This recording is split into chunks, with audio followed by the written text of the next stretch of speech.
আসসালামু আলাইকুম, কেমন আছেন আপনারা সবাই? আমরা সবাই আলহামদুলিল্লাহ ভালো আছি। তো আমরা চলে আসছি কক্সবাজারে। কক্সবাজারে মূলত আমরা আসছি ৬ জন। আমরা ২ জন হলো কুমিল্লার, ২ জন ঢাকার আর ২ জন চাঁদপুরের।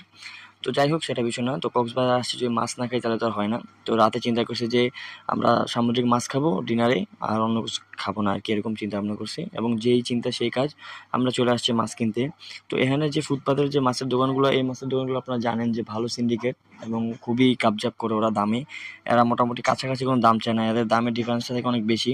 ওরা আমাদের কাছে ২টা মাছের দাম চেয়েছে প্রায় ১৫০০ টাকার মতো, বাট আমরা ২টা মাছ কিনছি মাত্র ৮০০ টাকা দিয়ে। একটা স্যালমন কিনছি, একটা টোনা কিনছি। তো যাই হোক, কেনার পর আমরা যখন এখানে আনি তো ওরাই ফ্রাই করে দিবে, ওরাই বারবিকিউ করে দিবে, এরকম আমাদের ওদের সাথে ডিল হয়েছে। কিন্তু এখানে জানেন যে মানে মাছ যারা বিক্রি করে এরা ভালো মাছের জায়গায় পচা মাছ দিয়ে দেয়, এরকম অনেক ইতিহাস আছে। তো আজকে যে দোকানে ঢুকছি এই দোকানটাতে আসলে আমরা যে দেখবো আমাদের মাছটা কই আছে বা কি, এটা দেখার কোনো সুযোগ নেই।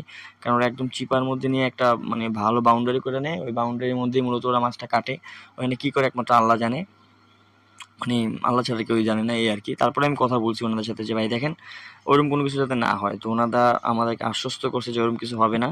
তো মাছের টেস্টের কথা যদি বলি, মাছের টেস্ট খারাপ ছিল না, ভালোই ছিল। তবে বারবিকিউর কোনো টেস্টই ছিল না, মানে যাই হোক ওটা বিষয় না। তবে মাছ ভালো ছিল, মাছের কোয়ালিটি অতটা খারাপ ছিল না, কিন্তু এই আর কি, আপনারা দেখে শুনে খাইবেন, এই হলো বিষয়। আসসালামু আলাইকুম।